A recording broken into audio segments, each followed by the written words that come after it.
temperatures yay. that we have. All right. I brought this back for you all. Thank Thank you, Brenda. Thank you, Brenda. Got a big giant From toad. Maine. All Anything else you might enjoy?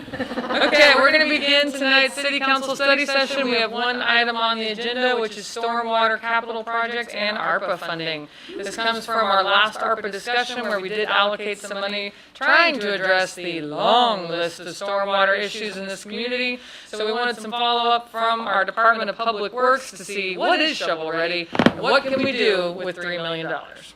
Thank you, Mayor. Appreciate it. Thank you, Council. Several of you attended the Community Planning and Transportation meeting in August. This is a repeat of some of that, and we added a few things toward the end.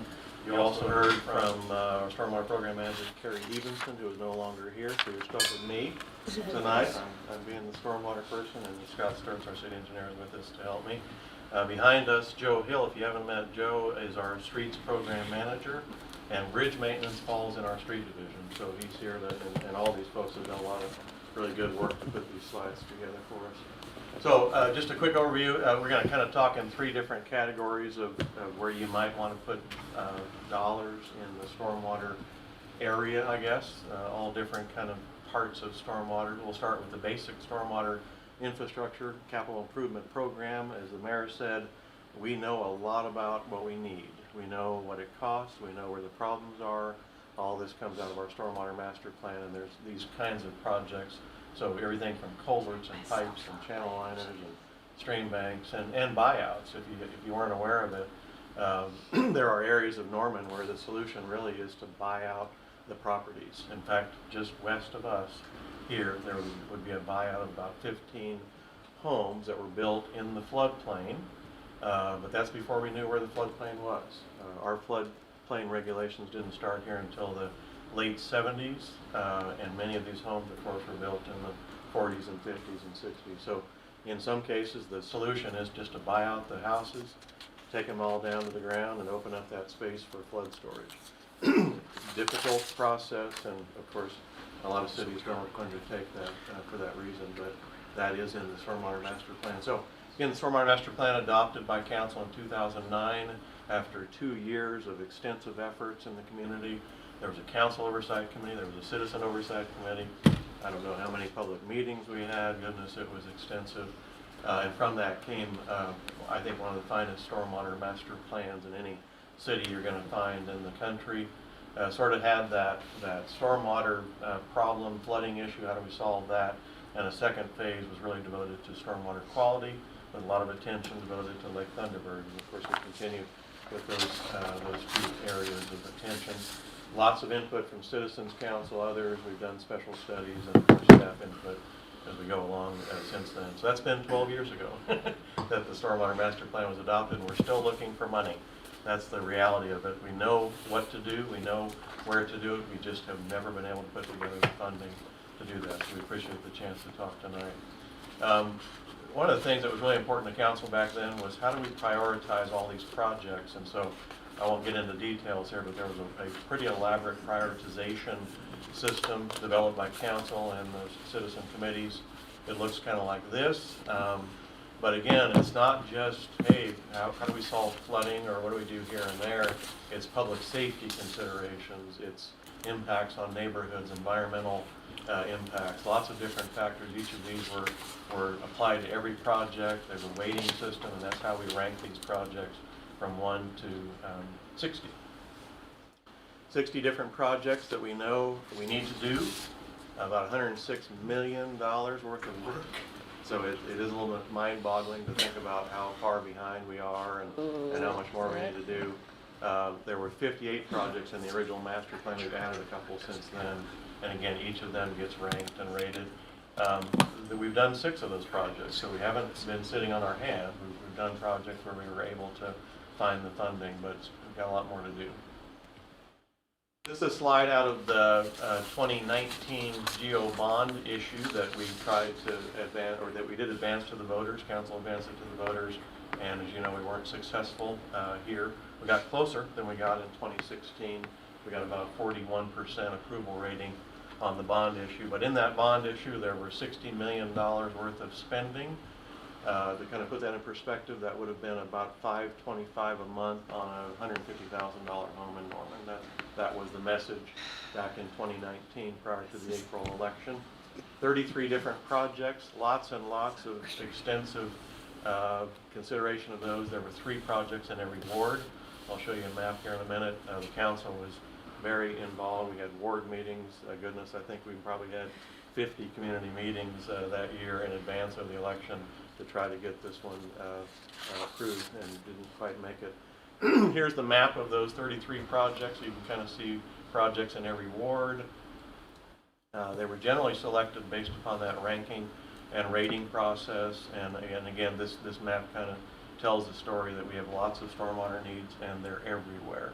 It's not just in Ward 5 or in Ward, 2 or 4. There's projects and needs everywhere. It's worth mentioning that we're the largest city in the state of Oklahoma to not have a stormwater utility, for those newer council members that may not realize that. And I'll thank you for that, Mayor. I will mention there was 2 questions on the ballot. One was the bond issue, and the other was the stormwater utility, which was really intended more for ongoing Upkeep, operations and so on. So yes, we are the only city, a good-sized city left to not be doing that. On the other hand, no other city has to vote on that.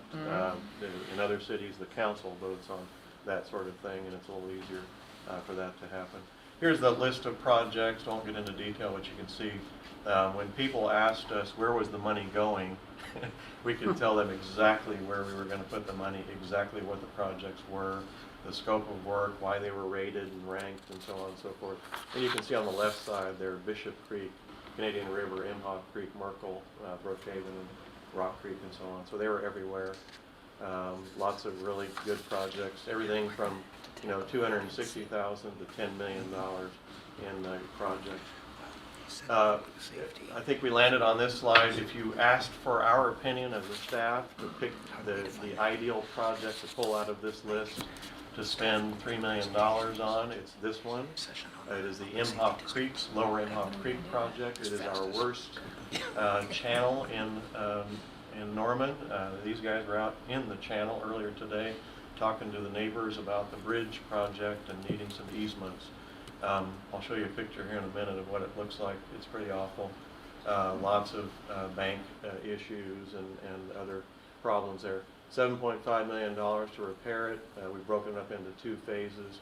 And what we're recommending to you, if you go this route, is to use that funding for phase 1, which is the area south of Imhof Road going down to the Canadian River. And I'll show you some photos here in a minute why we're selecting that. But we also need to go north of Imhof Road, almost up to Lindsay Street, with another $4 million phase in the future. Here's what it looked like after the 2015 floods. This is a pretty good idea of what flooding does, but it's also a good idea of the erosion of the banks. Those are typically homes on both sides, so their backyards are falling down into the channel at a pretty alarming rate. Anyway, this is the kind of stuff that we're dealing with in Imhof Creek. Here's an aerial photo of that same situation. You kind of see how close the erosion is getting to pools and buildings and backyards. It's pretty scary in some of the spots out there. This is a picture aerial of that lower Imhof portion, and you can see how close we're going to be to those homes just to try to stabilize those banks. It's going to be a challenging project. This is just a photo of a concept of bank stabilization. When we talk about bank stabilization, this is a picture of bank stabilization using natural materials. These are called gabion baskets. These are really stones inside a metal basket that then are stacked on each other. We really have always wanted to get back to natural materials. We'd love not to do concrete liners and the old style of channel repair. We'd like to use natural materials, and that's all built into our master plan in these projects. So this is the kind of work that we would do along an Imhof Creek if it were to be authorized. Going to move to kind of category number 2. This is a kind of an unusual project, but we're calling it the Norman Nature Park. I think for lack of a better title, it hasn't been named, but many of you know about the homeless encampment there at Alameda and Carter that was had lots of attention this year. And the concept is, now that we've got it cleaned up, can we convert it to a neighborhood park? And can that neighborhood park have a stormwater theme, kind of a stormwater educational theme, because Bishop Creek runs right through the middle of the park. And here's a rendering. We had an architect put together a concept drawing. Public Works worked closely with our Parks Department to put together this, what would a park maybe look like and what would the features be. That big blue picture in the middle, blue area in the middle, number 9, would be a stormwater detention basin that doesn't exist today. So in addition to having educational features and the opportunity to, to talk about stormwater in a different way in the community, we would also do some physical improvements and detention, which would then help the downstream flooding issues. This is Bishop Creek, so as we talk about Eagle Cliff West, that's Bishop Creek that ends up at Eagle Cliff West. So this is the same stream that ends up down in that part of the southern part of the city. And Mr. O'Leary, I'll jump in with comments that I'm just going to do now instead of at the end based on this specific project. We know that the state also has ARPA funding, and we know that this ARPA funding has to deal with a lot of water infrastructure. We also know that they are looking to encourage collaborations, and this would seem like a great collaboration between Norman Public Schools, University of Oklahoma, Cleveland County, and so I'm really hoping that that might be something, as soon as the application's open, that we could put forward. And Mr. Pyle. And just thankfully, the conversation started when it did, because now we've got beyond just a concept, we've got some pictures, and we can show some before and afters and what direction we'd like to see this go. So we're probably a lot farther down that path than a lot of other applicants may be on projects like this one. So, Councilmember Hall. As long as you open the door, I'm going to walk right through it. Because I have quite a few comments to make about this. We began our discussion, a few weeks ago, and I want to actually reframe this project a little bit, because I think we've gotten a little distracted by just the placeholder name of the Norman Nature Park. And what it really is the Bishop Creek Stormwater Management Project. And it's, when we first began discussions within the city and discussions with city staff, this was not envisioned as a park. It was not assigned to the Parks and Recreation Department. It was envisioned as an area of town with Bishop Creek running through it in our watershed, that part of our watershed, and the riparian area around it. It was assigned to the Stormwater Division as a stormwater remediation project.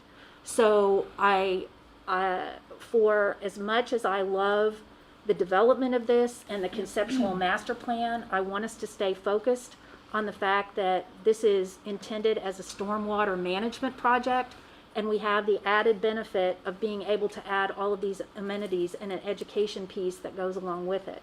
So I am really supportive of this project. I'll just say right now that the Imhof Creek Phase 1 is number 1 on my list of how we use ARPA funds to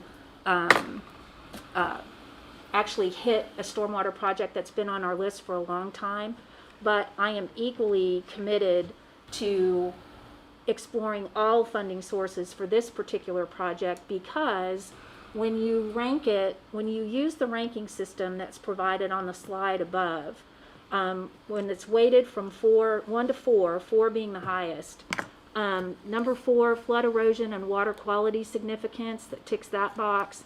Potential for recreation and open space and connectivity for linear parks, it ticks that box.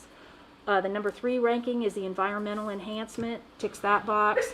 Number 2 ranking would be the beneficial neighborhood impact. And number 1, time to implement or construct. So this is a project that has a smaller price tag. Everything else on that long list of 60 projects, I wish we have already had them done. But this is actually a project that we could complete because it has a smaller price tag. And, if you recall from the presentation that Dr. Evenson made a couple weeks ago, the whole point of this project is to create floodplain storage capacity with that retention pond, to repair the riparian area along Bishop Creek, to protect the Bishop Creek watershed, which is really challenged. We have multiple stormwater projects that deal with Bishop Creek that have a huge price tag. And so I just don't want us to get lost in the amenity pieces that go along with what we could do with this, because what it really is a stormwater project. Yep. So there you go. Councilmember Peacock. I'm just going to piggyback on that real quick. In the spirit of that stormwater project, I don't think we should be adding any paved surfaces to the site, probably. So no parking lots, no stage areas. I mean, I agree with Councilmember Hall. I do like the direction this master plan is going. I just don't know that it's the right fit for this particular site, given the conversations we've had in the past. So just want to throw that out there. Okay. Thank you for that. I just would mention, again, Carrie was much more involved than I was, but this was, so the parking lot was proposed to be pervious concrete. Okay. And all Yeah, of that changes the things. elements of this, the And thought is playground, all natural. let's do every kind of low-impact development feature that we can do to demonstrate that. So that and conceptually, the number is 1.5 million, I think, was the latest number. So I think we're ready, as Darryl said, we're ready with the drawings.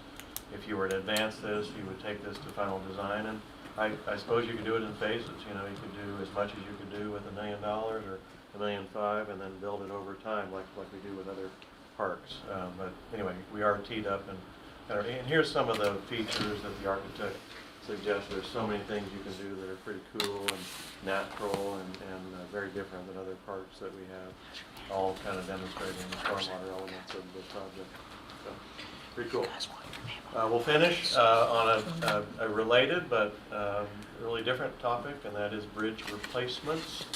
We're having lots of conversations of late with the Imhof Road issue and so on, so we appreciate the chance to talk about this.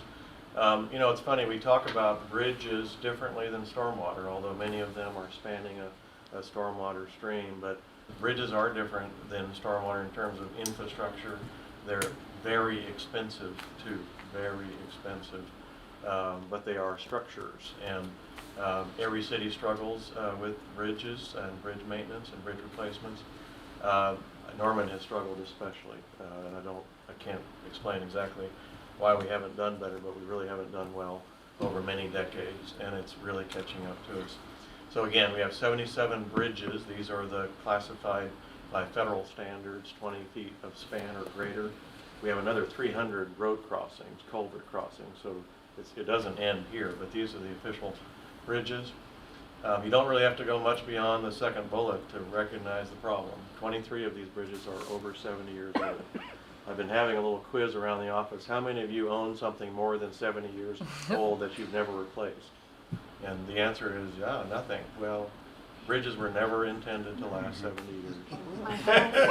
My family owns a 100-year-old house, so I can't really.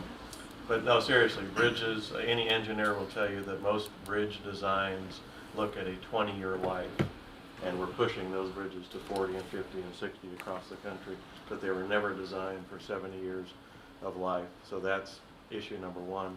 6 of those are load posted. That's another big, ugly sign that we have a problem, because the only reason we do load posting, like the weight limit 4 tons here, is because that bridge has been determined to have structural deficiencies. It's not dangerous, it's not worthy of closing yet, but it has some serious structural deficiencies, to the extent that we're asking the public to not drive on that greater than 4 tons or 12 tons. We don't know if they're complying with that. They probably are for the most part, but if a heavy load wanted to drive over a bridge, we would have no way to control it. It's just a sign. And Mr. so O'Leary, that if I'm not mistaken, the fire chief has shared with us that we do have 4 bridges that we will not drive a fire truck over. I have a feeling it is those 4. Yeah. No school buses, no fire trucks, and just depending on how long it is to get around that bridge to get to you in a fire truck might be an issue. Yeah, thank you, Darryl. And that's exactly right. So all of our public safety folks, our school district, everyone understands that, and they're really good about it, thankfully. But that's not to say that some farmer's not going to drive a wheat truck or something like that over there. And that's what keeps us up at night. Again, so 6 of those are load posted, under 23 tons. 4 of those 6 we can't even drive a school bus on. So that's really not a good place to be. I'll show you a map here in a minute. 12 of those bridges are structurally deficient. So the term structurally deficient, functionally obsolete are kind of these federal bridge terms, but they basically mean that we're in trouble. We need to do something with these bridges. We've got structural issues. The functionally obsolete kind of gets in the category of, for instance, width. It's too narrow. It doesn't meet today's width standards. Well, imagine the way they were designing bridges in 1948. They weren't designing them for the trucks and vehicles that we have today. Naturally, they might have been out in the rural part of East Norman, very different conditions 7 years ago. So they didn't do anything wrong. They just don't meet today's standards, just like roads don't meet today's standards in some cases. So kind of the poster child here is the photo. That's the bridge 60th Avenue Northeast. This is in Ward 5 over Rock Creek. It was built in 1940, so that would be an 80-year-old bridge. And it's structurally deficient, load posted at 4 tons. So it is the most load posted, the most restricted bridge, and it's on our top list of replacements. We have to replace this bridge.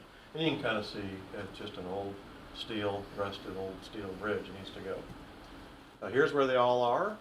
There's, I think, kind of an impression out there that all these bad bridges are out in rural East Norman, Ward 5. Not so. Not the case at all.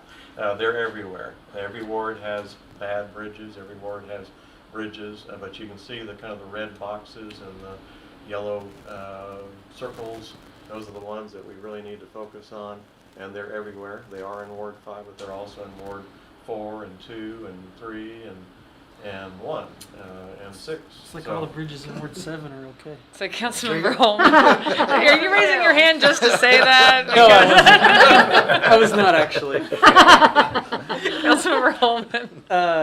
Because there is one that is identified as functionally obsolete that is on the border of Ward 7 and Ward 4. And Lindsay and Classen, that's a pretty high traffic intersection. I know it goes over Bishop Creek, goes underneath the intersection, I think. Right, it does. But that seems sort of a concerning one. Yeah. That would probably be the most high trafficked. Scott has the magic book of all the That is bridges too much back for there, today and I don't about know the if any of Imhof us know Yeah. in memory what that, but there's an issue that we can identify. I used to take that to law makes it school. function Every day obsolete. from- Yeah, I was wondering about that one. And then, 24th and Rock Creek is a pretty high traveled, the Hall Park area and 4 lanes and all that too. So yeah, I was just wondering about those two and what functionally obsolete really meant. We'll follow up with you. I should have mentioned, we talked about this last week, that we do regular inspections, detailed structural inspections every 2 years on these bridges, and sometimes in between that. So we know what we have. We report that to our DOT partners and our Federal Highway Administration partners by a federal requirement. So we know where these are. We know what's happening. But I got to say that Scott and I have lived through a few of these. There have been 3 bridges cave in the last 5 years here in Norman, and we were inspecting those. We knew they had issues, but we sure didn't expect them to cave in. And that keeps me up at night a little bit, that something could happen, like on Imhof Road. We had been out there 3 months before that happened, and we didn't see that. Main Street West, when that thing washed out, I think we were in a council meeting. I'm pretty sure we were. Yeah. At 10 o'clock at night, Yep. and that bridge was gone because of the major rainstorm. And by the grace of God, no one drove into the hole before we found it. That's So- the thing. We've gotten lucky. I don't really want to roll the dice anymore with failing bridges in our community. Yeah, and the Classen and Lindsay, that that could be a very expensive project too, depending on. Right, so appreciate that. I don't mean to over dramatize, but these, we are really beginning to be concerned about these. We've got to do. What some is replacement. what's the average tonnage of a vehicle, of a car, or a truck that somebody that lives in Ward 5 might? Yeah, I'll just tell you, my F-150 weighs about 2 tons. 2 tons, and so that one bridge is rated at 4 tons. Exactly. Yeah. I know the heavy equipment CDL rating is 26,000 pounds, so 13 tons.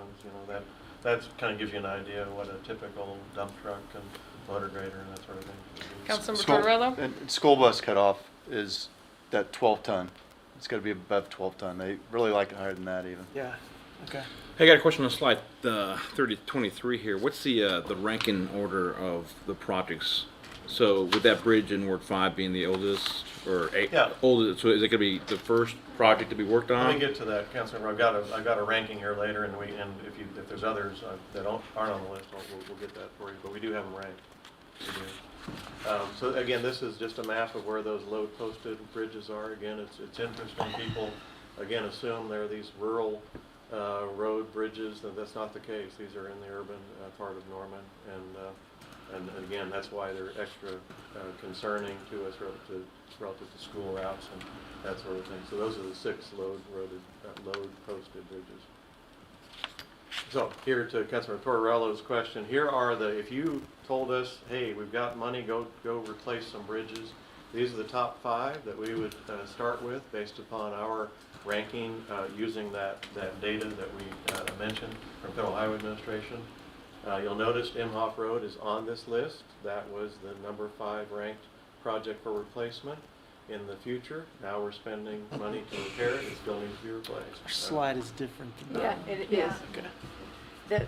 The one that. I'm sorry, I should have clarified. So we updated the numbers from what you had in your file. Mine says 5.6 million.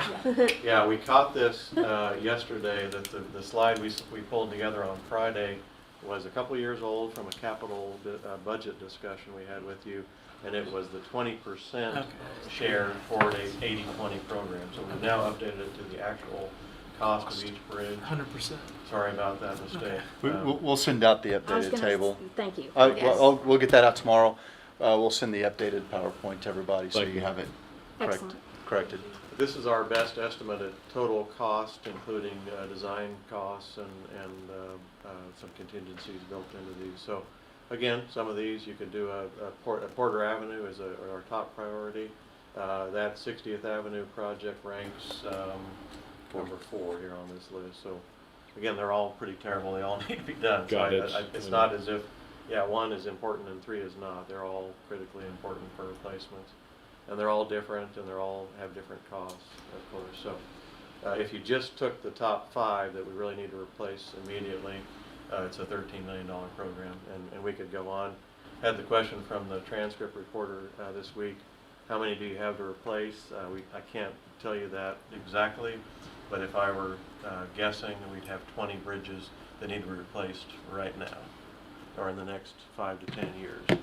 And that would probably get you to about a $50 million program easily, without working at it too hard. So we've got lots of deferred maintenance on bridges. I can't answer why that hasn't been done. I know when I came here 15 years ago, I asked for our bridge maintenance program, and there was no bridge maintenance program in the Public Works Department. So we've been working on that. Our staff has been working on developing a bridge maintenance and bridge replacement program, and I think, frankly, I think there was just never money. We've always struggled with capital funding in Norman, and I think we were just rolling the dice and doing the best we could to maintain these bridges, hoping they lasted forever. And I don't think that's a policy that's gonna serve us. We really need to do something about it. So thank Councilor you. Tortorella, are you done? No, I've got a follow-up question here. So is it a possibility we can get money from the county for this project too as well? It's in Cleveland County. They could take it over. I mean, Section is there line any roads too. jurisdiction issues? To that point, let me offer where we have been looking. The state and federal government has federal money that is available for bridges. We have looked at that. Our bridges don't rank as well as some of our road projects. And part of what we've done here in Norman is through the bond issues, we've used all of that federal money for road projects, and there's really nothing left for bridges. Just because the road projects were our priority at those times. So as we apply for the ACOG funding each year, there's just nothing left over for bridges right now. So that's where the federal money availability would be. But also mention that the state of Oklahoma was ranked 48th in the country in bridge condition about 10 years ago. Shocker. So they kind of hit bottom, and to their credit, they have developed one of the finest bridge replacement programs in the country. It got pretty terrible at the state level, just like it is here, and they found state money, federal money. They did all kinds of revenue options, and they are now replacing, I don't know what the number is, it's got to be 150 a year or some ungodly number of bridges. So they're now catching up. They're now 40th in the country or something. But so I think that's where we are. We know what to do. We know how to fix them, replace them. We just need funding like the state did. But we have also, Councilmember had some conversations with the county. They do have funding that they use for roads and bridges. They haven't denied us, but they've got plenty of other bridges of their own to do. So That's a great conversation we should have. Love Any, to have that. any of those bridges fall in Ward 5? Yes, Okay, yeah, right. yeah. Thank you. Councilmember Holman?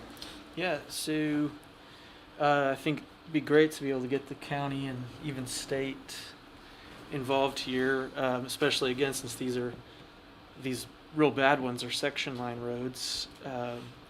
So that I think helps with the argument. But I think one of the real issues with Norman in regard to capital projects and investment over the years is our size to population ratio. And cities that are our size and land area are much larger in population typically than we are and have a much larger tax base to draw off of.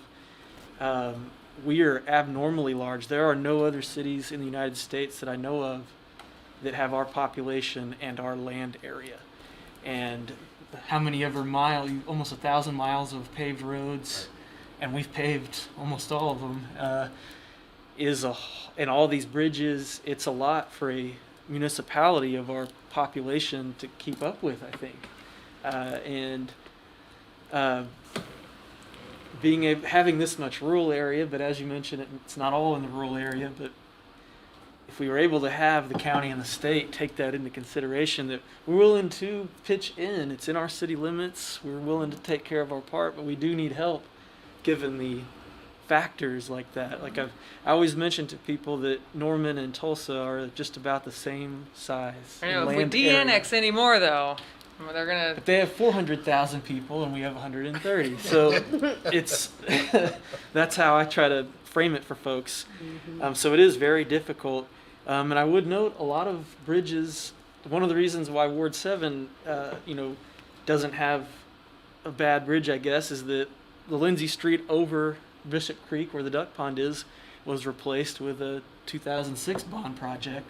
Then the Imhof Creek Bridge on West Lindsay Street was replaced with a bond project, and the Brookhaven Street Bridge and the Franklin Road Bridge. And so we've been able to, I think, effectively use our road transit bonds to address some pretty major bridge repairs, but there's so many that I don't think we'll ever catch up doing it I that think way. you're right on point, and to that point, we had that conversation on our show, that the council was facing and the city was facing the same dilemma for the same reason.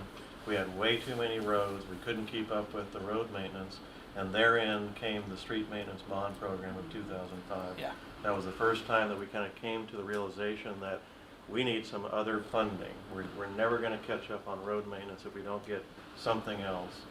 So I encourage you to think about a bridge maintenance bond program, maybe on that model. That's really what it's going to take to really address this. Even if we can get county funds and federal funds, we've been talking about grant funds for 15 years and it's never come. So we're going to have to solve this one, I think, on our own. My hope is that since these state and county entities have all these ARPA money, all the ARPA money that we have too, and even more, that they might be open. My last question though was about the Imhof Creek. We mentioned it before a while back, but the cost of buying those houses that are on the east side of the bank there, south of Imhof Creek, is that? I'm guessing that's not cheaper than this solution. It's not So just very removing those cost-effective. houses, even if we remove those houses, would we still have to go in and do this stabilization project? Certainly could do it differently and maybe a little cheaper, but it's really cost prohibitive to acquire that many homes. Okay. And much cheaper to fix it. Okay. Councilmember Schuler. So we see Imhof Road Bridge on here. Is this the same one, right? And so you're saying that this bridge still needs to be replaced even though we're repairing it. Can you walk us through what exactly that looks like in terms of we're repairing the structure now? Is this in addition? Disposal. This would fully replace? Like how does that incorporate with the Sure. repairs that we're doing? I appreciate that.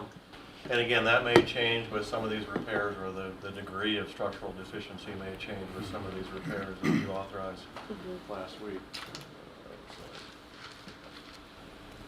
I didn't see a picture of it. But, so we'll know, and when we get those repairs done, we'll reevaluate that bridge and see where it lies in terms of that rating. And but this list was generated a couple of years ago, and at that time we identified it as replacement potential.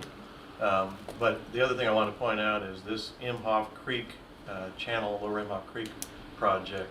We've identified through our analyses that that bridge may be undersized as well, and that undersizing of that, it's a 50-year-old bridge, undersizing of that bridge structure or those box culverts may be contributing to some of the problems. So replacement in this case might be driven by capacity as well as condition of the structure. And that happens on some of the others. Some of these are just too small to handle the flow in that channel. Did I get that right? Yeah, that's correct. They are, as part of that lower Imhof study, they are looking at the hydraulics at this bridge structure, and that's going to help us make some of these determinations. Another thing that I would like to add is that they're going to be going out in October to redo the inspections on all of our bridges. Our 2 years are up. So we're at the end of our 2-year cycle. This top 5 list may see some minor changes depending on what they find in this new round of testing and inspection. So we'll continue to monitor that. Our consulting firm sends back a nice little simple list that says you really need to do something right here, and here's what we recommend. And we look forward to that. And so probably around the first of the year, we'll be having a new big book of bridges to go to look at this stuff. You know, and it happens every other year, and we'll make sure you get copies. And I mean, when you're kind of in it, it does become interesting, scary, but definitely worth reading and understanding. Yesterday and today, Mr. Sturts and Mr. O'Leary spent the last 2 days in a building full of engineers, and I'm sure the conversation was riveting. But every city and every county in the state of Oklahoma has a floodway, Floodplain administrator. a floodplain administrator. So think about what that means. For Norman. I was getting ready to say, I bet one of these two guys is it. Well, it's my That's position. him. And so you realize that statewide there is absolutely recognition about what conditions really look like and how susceptible every community is to loss from flooding. When they say, yep, you got to have a floodway administrator, every city, every county. And in Norman, they were all in kind of one building talking about exactly these issues. And I'm sure everybody has scary stories. We think the infrastructure package, there is a lot of chatter in DC about bridges. So we know this is a nationwide issue, and there's aging bridge infrastructure coast to coast. It probably gets older the farther east you go, I would imagine, a lot of those bridges. So we think, there could be 2 bites at the apple. Some state ARPA to go in there and partner up wherever applicable. And then in that infrastructure package, and of course, council hasn't had a in-depth conversation. We haven't seen any rules. We haven't seen anything other than the chatter out of DC that it's going to be 1.2 trillion to 3.5 trillion or somewhere in between.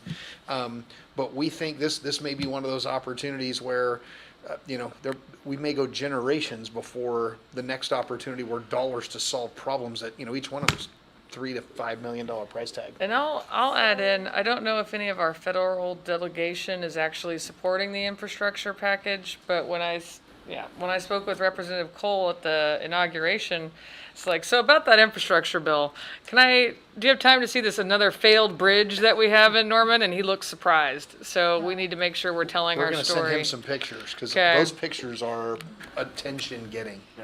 Yeah, can I follow Yeah, up go on ahead. this? Okay. So the 2.7 that was up on the screen for a replacement, we just approved 1.4 for repair.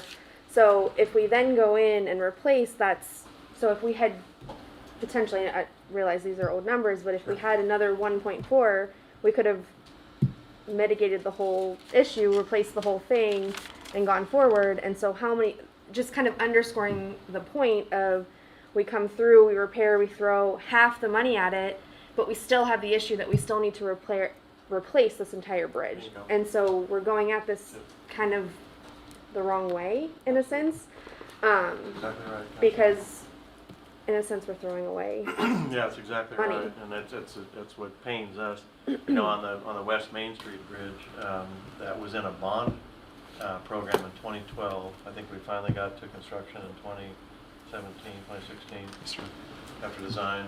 The day before the contractor started work on the replacement, it washed out. So they're all just a day or a week or a year or 2 years away from that kind of thing. And yes, we just need to replace them. We shouldn't be patching them anymore. Right. It's just frustrating. It is. Yeah. Councilor Holman? Yes, so Anthony, in our city bonding capacity, do we have the ability to add a bridge maintenance bond program, 5-year program like we do with streets, without negatively impacting our other bonds and ability to bond? I Yeah, guess. we were kind of anticipating this question, and we were asking council about this. Are bridges considered public utilities? And they are, which means with a simple majority vote, there is no statutory limit on how much of bonds that you could issue. Okay. So as a city, we have I guess there's no cap on what we, There's no cap on it. okay. Yeah. I mean, that would seem like something I would think would be bipartisan supported throughout the city. I mean, I guess some folks might not support an increase in taxes or whatnot for it, but bridge maintenance bond, very simple, like, As Councilmember Holman's describing it, when we put together the road maintenance package, we have, the rating scale, what letter grade would you assign these roads? And in the materials we provide the voters, we make sure there are projects in every ward, because the demand is there in every ward, no doubt about it. And in the material, we are able to, connect with people to recognize, man, that's the road I take to work, and there's a big old pothole, and we're going to fix the pothole. And I think just as we see those bridges, it is a compelling picture to show, and a picture worth 1,000 words. That Imhof Bridge, the first study session we had with council, and Sean showed pictures, versus Tuesday night, it had gotten worse. The pictures were scarier just in the 4 weeks in between, yes, go fix it, and Sean bringing back a solution and a contract. It had moved that much. Yeah. And I think, if the bonding capacity exists, I think at least we have a process on the road maintenance side that we've got great demonstrated success. This bridge repair, we'll be able to demonstrate success, but recognize and even use this as the example to highlight, we actually spent, almost throwaway money. When dollars become available to replace all, this 1.4 million, we're just gonna scrape it off with a bulldozer and replace the whole structure. But I think that conversation Well, is worth. the main thing to clarify, I guess, about that would be, so, we have our road maintenance bond that is for maintenance of streets, but it's not for street widening necessarily. So would we have to have one that's a bridge maintenance bond that's for maintaining all the bridges, but then continue to use our street maintenance bond for bridge enhancements and widenings? I would just caution you about that, because remember that the kind of maxim that we try to follow is matching the length of the bonds to the useful life of the project. Right. If you're replacing a bridge, you would have an expected, well, Sean says 20 years, I would say 30 to 40 years of expected useful life. And I would not suggest that you would pay off those bonds in 5 years. That would be a huge tax increase. I see. If you spread it out over a longer period, over the useful life of the project, then the tax increase would not need to be as much. This is not resurfacing a bridge structure. This is replacing a bridge. Right. I would suggest that would be more. Well, I guess I was thinking of in the sense of a bridge maintenance bond, like our street repair bond, that it's only for maintaining all the bridges, but it wouldn't necessarily be for widening bridges or capacity issues. And I guess if it was longer than 5 years, I guess because with our street bond, we do it every 5 years, and we have a new set of projects that we approve, and we go to voters and say this isn't a tax increase, we're just using the same. So, I mean, I'd want to structure it like that, but I don't know if it'd be very effective if it was only every 15 to 20 years and there was only 5 projects each time. Rather than a recurring program like that, I would suggest that you want to have the list here that you're trying to do. It's $50 million, whatever it is, and you're going to pay it out over 20 years. Okay. And if, in fact, 20 years from now you go back, you might. But this is more like the transportation program that we have, Okay. where we're widening streets and that sort of thing. Okay.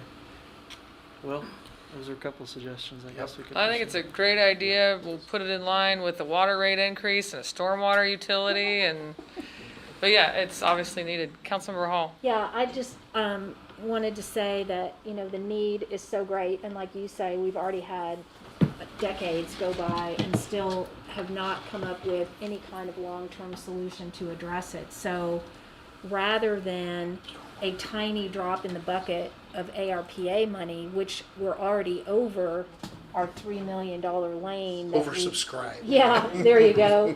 I am definitely in support of, you know, putting something together that makes financial sense, that creates a significant revenue stream to not repair, but replace. And, you know, I don't have to sort out the difference between repair and replace and those kinds of things, but I don't know, I just feel like with the street maintenance bond program, we've demonstrated multiple times now that this is something that our community can get behind and supports and sees the direct impact in their own neighborhood and other neighborhoods that they travel in. And I just really feel like if we created a package and did just this and presented it to the voters, I think we would be successful. Especially with 3 failed bridges to point to. Yes, I mean, there's so much anecdotal evidence, but I think there's so many other things to, you know, getting support in the community, and we've certainly got it for public transit, we've gotten it for the transportation bonds, and The to fact me, that that school makes the most buses sense. can't Yes. travel. Fire trucks. Fire Yeah, trucks, I think yeah. those are things that most of the people, Think of the public video. sleeps better not knowing it. Yeah, yeah, so that's the direction I'd like to go. Councilmember Schuler. Yeah, just to kind of piggyback off of Councilmember Hall and just kind of underscore that, I think I'm on the same kind of page with that, but I think what I'm happy for is ARPA for starting these Yeah. conversations with all of this stuff. It's provided an opportunity for us to discuss these really large projects that, yes, they're not getting funded through this mechanism, but it has allowed us to look at things that are, you know, that we have been unable to fund for a really long time, and we've been insufficient at for a while. And yes, ARPA is not the funding mechanism that's going to fix this, but it's been a way for us to demonstrate the need. And, you know, having Imhof Bridge go out while we're also having this discussion has also underscored the value and the need for, you know, a bridge maintenance program. So I think that even just opening the door to this discussion has been really valuable as we kind of continue moving forward on what this looks like for the community. Councilor Peacock. Thanks. Yeah, I just want to throw out one more little data point for everybody to chew on. I just looked up how much a Ford F-350 weighs, and it's nearly 7,800 pounds, so almost 4 tons. Wow. So I know we're talking about school buses and fire trucks, but civilian vehicles are definitely nearing that capacity as well. So I think it really highlights how dire straight this issue is, and so. Proceed. Yeah. Oh, Ms. Hall? Remember, just threw out some options for consideration. That's what we talked about at CP&T, but just that this would be a way to look at the dollars, the ARPA dollars. I think that 1.5 million for the nature park is in the ballpark to get you fairly far along there. And then that first one on Imhof Creek is that phase 1, which we do have pretty hard numbers, and we are shovel ready. That's what makes that one unique. Ms. Prowl, do you have something else to add? Yeah, I was thinking, and just where Sean is in the presentation, that because as much work has gone into the short list, that we think we can bring you back, you know, options to advance based on your consensus this evening, that we'll go as quickly as our little engineering legs can carry us to bring you action items on a council agenda. I guess my question is, was kind of like the Emergency Operations Center. Before we decided to move forward with that, let's have these conversations with the county. Let's have these conversations. And the state program's not quite done yet, but it will be soon. And I understand, the county had just done something in Moore, so they passed on that. But this is in Cleveland County, so I think that's an important conversation and excellent opportunity to collaborate in a way that will benefit our residents for years to come. Councilmember Holman. Yeah, I definitely support these projects. Just wanting to make sure that these funds, as other council members have expressed concern, to make sure that we're using these funds to help our businesses and people that need it right now before we commit all these dollars to, we've spent almost half of it on the EOC, and I support that project. I think it needs to get done, and it's going to help everybody in our community. But I do agree that there isn't necessarily a rush that we have to spend this right now. But I do support these projects, and if we can make sure that we've addressed the needs of our businesses and our members of our community that need help right now, then we can, I think, really consider using this money or some of this money. But I really do agree. I want to leave no stone unturned to find other partners that we're definitely willing to pitch in an equal amount or our fair share, whatever it is. But if we can get any help from any other entities to get these projects done, I agree. That would be really awesome. If we allocate it and then get funds, we can also still pull it back. So, Councilmember Schuler. Yeah, I have a question and then some comments. So we've only at this point received half of our money, correct? And so at this point, with the 9.5 and the 500, we're at 10 million, correct? Plus 100,000. Right. And the the 100,000 100,000, for the Northern Arts Council. And so that leaves us with right now that we could program. Are we allowed to program stuff that we don't have? You're allowed to program it because it's reasonably expected to come in during this fiscal year. Okay. So we can still we're still having this conversation. Okay, it's good to know. I guess my comments are, yes, I think that we really need to figure out what this collaboration looks like for potential other funding, state, county, for many of these projects. And I think personally that at some point we need to go back and look more holistically again at all of our buckets and have a conversation instead of continuing to do this piecemeal out again, because I think that sometimes we get so excited about the potential for these projects, but then it gets lost in the conversation of how much did we program for stormwater and how much were we programming for our nonprofit bucket and all of that kind of stuff, and have we shifted some of those priorities with conversations or as things have moved forward. And so before I think we see things on an agenda item for council, I'd like to continue having that discussion in a more holistic. I think that's the plan, is we're just slowly bringing in the pieces with a lot more detail. Yeah. For example, the money for nonprofits. We haven't even seen an application or a process for that yet, but it's being worked on. So I completely agree, though. Big picture, but get details on all of the pieces. My concern was that it just would be on the next agenda. Right. Like has been in the past, and I'm like, whoa, we haven't talked about this other stuff before. Okay. Councilmember Hall? Yeah, that's really what I came prepared to discuss also, because we've said multiple times now that probably the most responsible way to do this is to look at the whole, and we have roughly allocated X number of dollars to a bucket. So for example, in this case, 3 million is the original number, and so that comes pretty close to the lower Imhof Creek project. I really feel very strongly that we need to have a stormwater piece in this, and that one makes the most sense. I definitely want to keep the Bishop Creek stormwater management project We will make way note on up there. future slides. Yeah.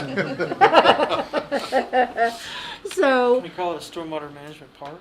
I don't know what we call it, but it's definitely a stormwater issue first, and then all of the other great stuff on top of it is just icing on the cake as far as I'm concerned. But so, you know, I am pretty committed to supporting at least tackling one stormwater project out of the multi-millions that also needs attention. And that is something that I think we did reach consensus on at the at the council retreat. And that sort of circles us back to just considering all of the buckets. And I do like the way that we're moving forward now of really getting into the weeds on each particular thing and kind of marking our place of, okay, these are our priorities in this bucket. Now let's move along to the next bucket before we make any more allocations. And That's time is where on I our am. side, so we can take those So steps. what I wanted to make sure and just get out there, because I'm not sure how many council members were able to take advantage of the most recent invitation to go tour Variety Care. So I did, so I know that this is another example of an organization that definitely is wanting to expand their services that fit into what ARPA money is out there for. We already have an MOU, or we don't, but the Norman Regional Health System already has an MOU with Variety Care with their plans to go forward with a 30,000 square foot brand new facility on the Porter campus. But here's what's interesting about it that I think we need to take a breath as we consider all of the nonprofit allocations. Part of their presentation and their ask is because they are actively involved at the state level with being the state apparently is about to open a portal for proposals like this, where they're asking the state for a significant amount of support, but what goes along with that is county support and city support. So basically, the gist of what came out of the tour was they have an ask, but they also, what they really need is a commitment from the city that we would be willing to invest some dollars into this project, which will put them in a better position at the state level to have a stronger proposal to get the state funding. So I think that's something else we need to factor into all this. And I just want to make sure we put that out there because we haven't really discussed any of that, or that this is going to be yet another proposal that is going to be coming our way. And that may give us some indication that the state is, advancing all the proposal opportunities to have them share that we're getting ready to. I'm sure they're hearing things, and they've got lobbyists that sit up in the Capitol all day long, so that we'll make sure our pencils are sharp. And when the door opens, we're gonna make sure we're the first ones through. So, one of the things that I came away with from OML is that, the state has two different, Melissa Houston individually as a consultant, who's also consulting with the county, but they also have another big consulting group. So I'm wondering even how this impacts like the food and shelter proposal and the Virtue Center proposal, and if they also would be able to rework what they're trying to raise for their capital projects to get that same kind of support, just like we're talking about, not just the city, but the city, county, and the state. So I think we need to factor that into all of this too. Okay, I can call Miss Houston in the morning. all right. Mr. Peacock, anything to add? I just, agree with everything everybody said recently. Oh, we're a happy family. I will make one small request, and that the next time we discuss ARPA funds, we do talk about business and community relief, because I know there's a lot of people out there that are struggling and basically waiting for us to take up those conversations. So I think we really risk losing some support publicly if we don't address that sooner rather than later. And we were talking about what committee, what study session, and we're trying to line them up and get them in front of committees of council so we can take your direction. And I agree. I think if we, in every one of these conversations, we bring you the entire menu, and then whatever adjustments you see, you're able to see what impact that has on the balance of the conversation. I think that'll add value to us making our way through each one of those categories of potential funding. So appreciate that input. Thank you. Dang it, you have 1 minute. I was going for a 1 hour meeting. Really quick. I'm on the same page. I'm glad we're on the same page. This has been educational, and you guys are all good. You took my last talking point about the business. Okay. I thought I raised my hand faster than you. I'm gonna change seats and sit next to the mayor. When people ask, what are we gonna do with ARPA, the answer is as much as we possibly can, Yes. for as many as we possibly Bring can. that All right, it's power. 6:30. This meeting is adjourned. Thanks. Thank you. You know, we